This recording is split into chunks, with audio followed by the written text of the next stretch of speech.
Thank goodness that's over with. I'm curious about where the catcher competition is at.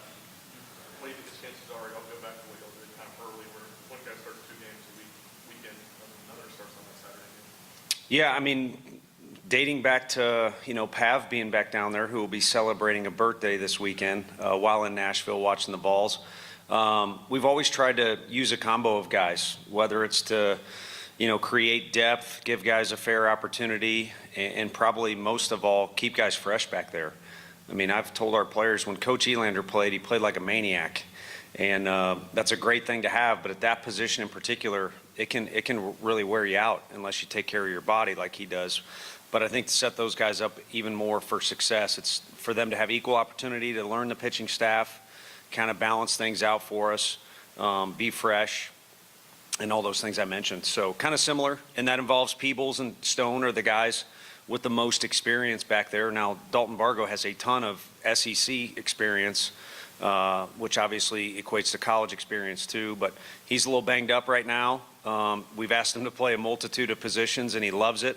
So I wouldn't necessarily involve him in that conversation for this weekend. But Levi and Brooks, the two freshmen, both have shown the ability to hit and play a quality or do a quality job behind the plate as well. Yeah, it's different with the recruiting cycle and all that's going on campus and still some carryover from last spring. I'm just being honest. It doesn't sound good, but not as much as I'd like to. It seems to have gone very fast. And what's going to go even faster, come even faster at us is the information we get out of this weekend. It'll be very unique. The first time we've ever done both of our fall events or both of our fall dates in one weekend. This will allow pitchers to kind of, stay in their routine, I think, a little bit more for the entirety of the fall, but also throw multiple innings. I know it makes me happy when we go one inning at a time for a guy because it gets everybody involved. But I know Coach Anderson's not happy because he wants to see what guys can do out there, over a little bit of a period of time. Tony, another newcomer that's probably expecting a lot out of this spring is Tegan Coons. What's he done well on the mound this fall? And then who are some other guys? I know it's all about options this time of the year, but sure, who are some other guys that have stood out on the bump? Yeah, Tegan, you asked what he's done on the mound. Impressive. It's been better off the field. He's put on some weight, and part of that is these guys go through a spring season, whether it's high school, JUCO, or 4-year. You're probably going to lose shed a few pounds. So putting that back on or adding weight with Q has been huge for him. But he naturally kind of has the competitiveness that we're looking for. It's why he's been asked by the teams that he's pitched for to pitch in the biggest situations. And I think the velocity and the spin rate and all that stuff is great. And he's got that, as do some of the other freshmen. But what they'll find is the separator is how are you just in competitive situations. So therein lies the answer to why Kirby, from day one on this campus, was relied on in so many, I don't want to call them high-stress situations, but, valuable situations or swing moments of a game. And Tegan kind of naturally has that. And I think Nick Abraham does too, with the confidence he shows and the presence he has out on the mound. Tate Strickland has been relentless at throwing strikes. I'm not going to be able to name everybody, but, Aiden Hayes the last time out was as good as anyone we've had. The 2 innings he strung together, as good as anyone in the fall, which was big time because either the previous time or the time before it just wasn't good. And that's why baseball is a sport where you got to get a fair amount of sample size. So it's not like I haven't been at practice, not like I haven't been watching, but I feel like we haven't had quite the full sample size that we'd like to judge what we got. But it's coming because this weekend's going to be 30, maybe 30 plus innings of information. And then around the bend is the Fall World Series. And because construction will be blessed to be in some very interesting environments for these freshmen and newcomers to adapt to. Kelly and then Sam.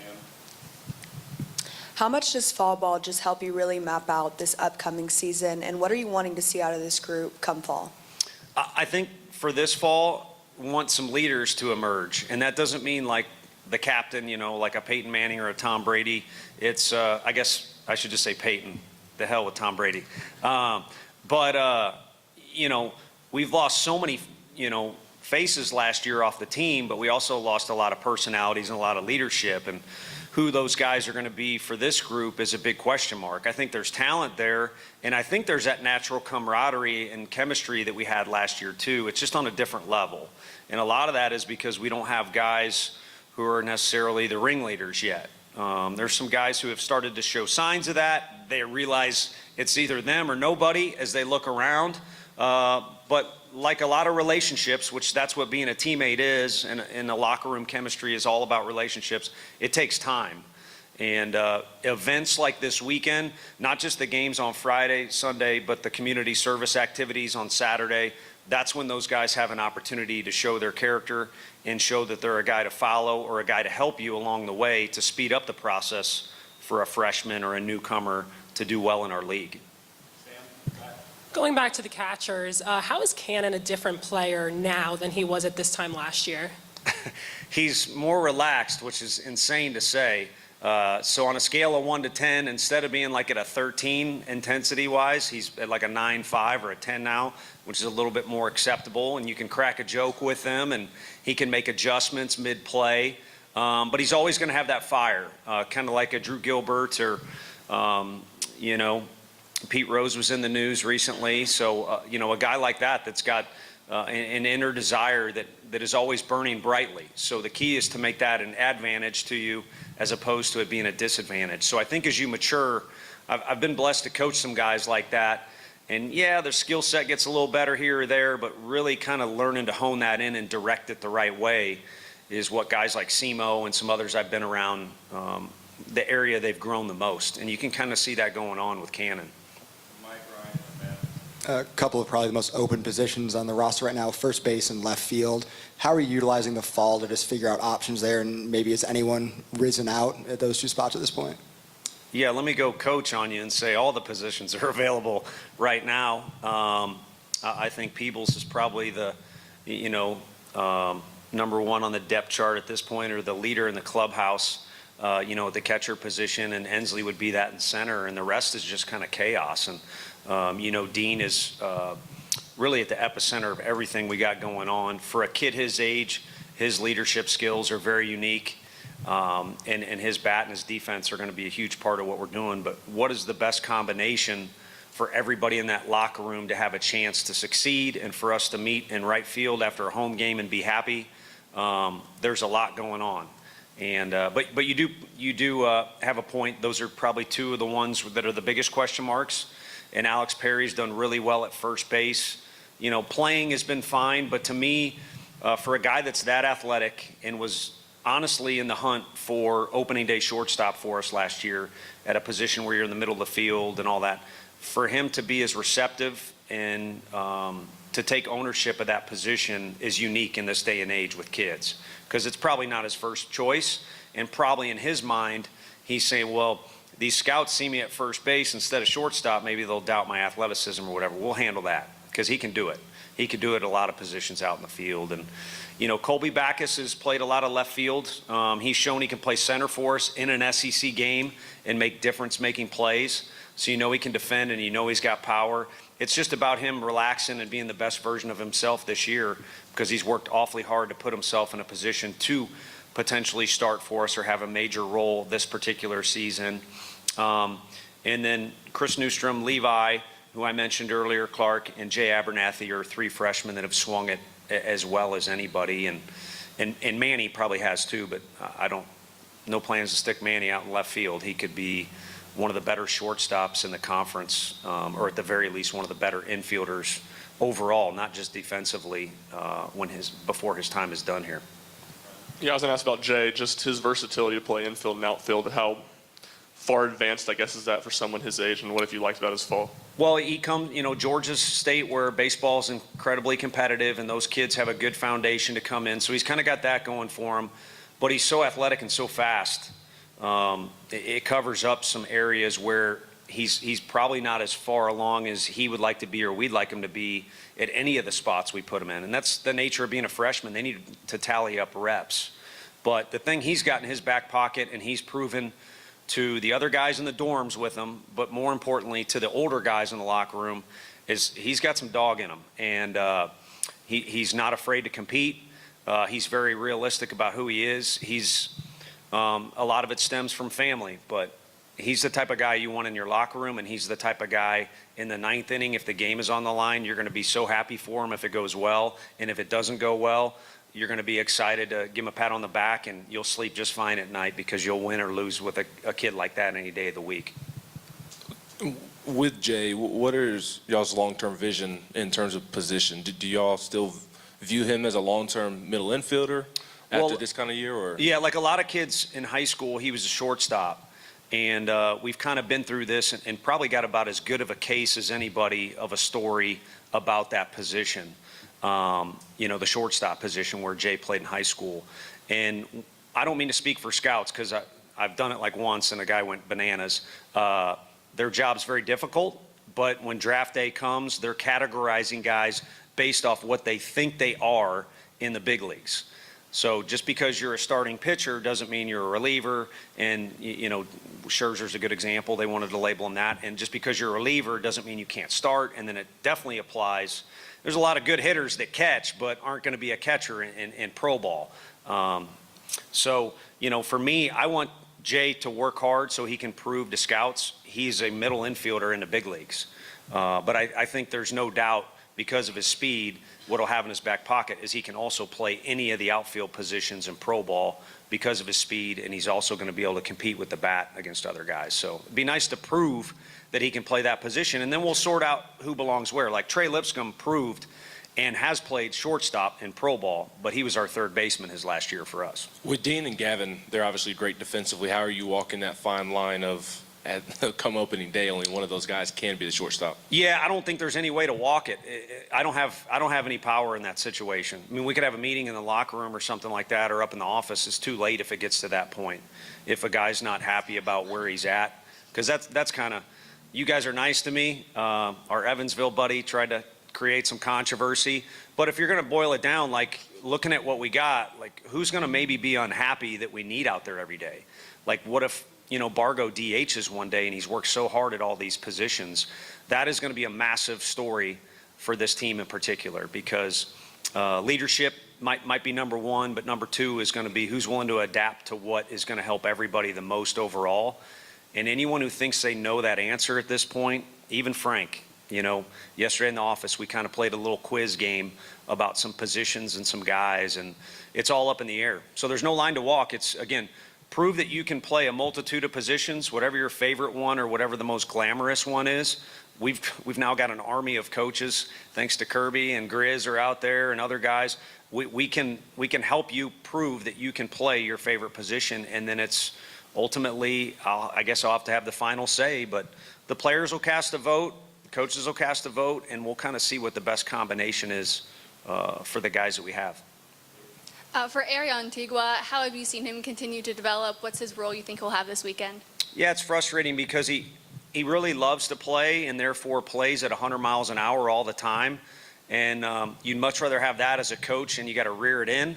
But it definitely still needs to be reared in. So that's my preface to a story where he slides into first base, a crazy play defensively, not sliding in as a base runner, and jammed his finger. So like Bargo and a couple other guys, he's not seeing action right now. So it's frustrating because the glimpse we did have at him, he looked a lot more comfortable offensively. He's never been a defensive shortstop.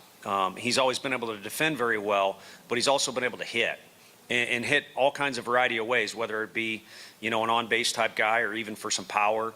And you started to see him get his mojo back a little bit offensively, and then this finger thing happened. So that part's frustrating. We all know he can play great defense, but is he going to have the right leadership and maturity that's needed that goes with that position is maybe a question mark that's been presented to him too. So it's not new news, or news, however you want to say that. But he's a good one. We're blessed to have him, and as long as he's on board with what we got going on, like I said, that combination thing, he will play a big part of what we got going. You want to go to Caleb, Eric, and then Mike to finish. What has Tanner Franklin showed this fall, and how nice is it to bring a guy like that who's from this area back to East Tennessee? Yeah, he's shown good personality, so kudos to this area for sure. But also, the question for him was not stuff up in the Cape Cod and last year too. It was ability to throw strikes, and he's around the best guy in the country for that by numbers. It's not an opinion. It's a fact, and I think that's benefited him. But also, I think he kind of gets the idea of, why we brought him in is to use that stuff and try and cram it down hitters' throats. And he's done a good job of that so far. I think he's physical enough and stuff is good enough that the ability part is a check mark. It's just going to be how good and what kind of adjustments can he make to become the best version of him. And then the locker room and the fit and the love for the Vols, part of that was clearly already there, but it's been a pleasant surprise. It's even, better than we thought in some of those categories. Tony, when you look at first base, Grimmer, Stone, Perry, a bunch of Bargo, what do you look for in attributes to play that position? I know Burke, he improved a ton from 23 to 24. Yeah, you're saving me with some parents there because I went fast, but also I talked too long. So I don't know. I skipped over our first base conversation a little bit and just had brought up Perry because I'm real happy with how he's accepted that. Because even Bargo and Levi and Stone, those are guys who first base is not their primary position, and they've not played that the most. Grimmer, but guys are willing to go over there.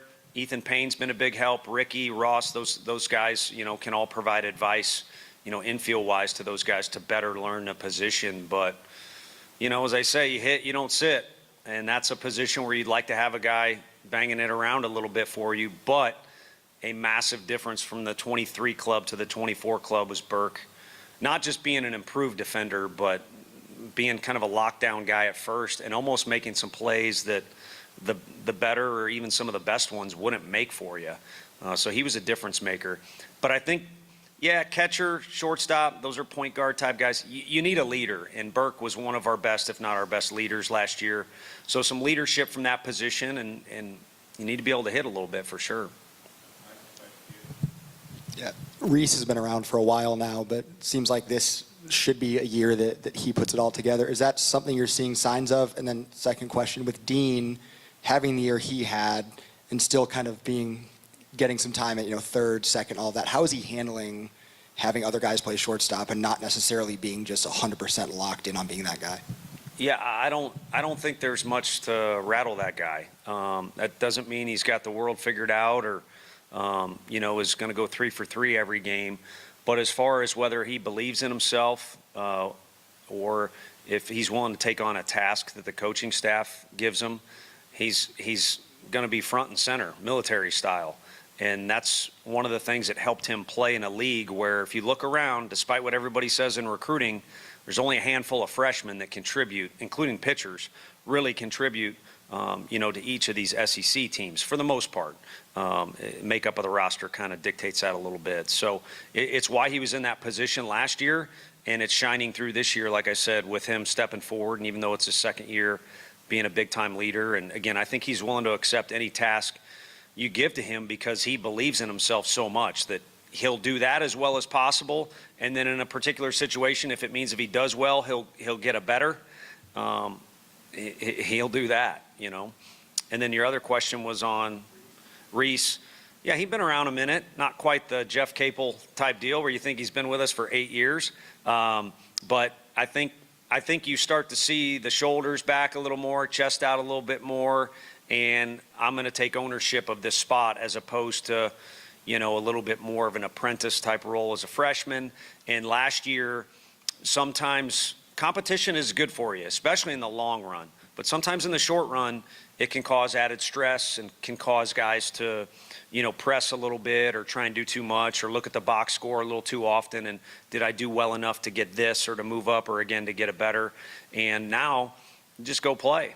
And like I said, there's kind of a little bit of a new form of expectations or weight you can carry is you look to the right, you look to the left. There's not many guys that have the type of experience of a guy who hit a home run in Omaha and a guy who's been around some great players. So just needs to take it and run with it. Sweet. Coke, anybody? From 7.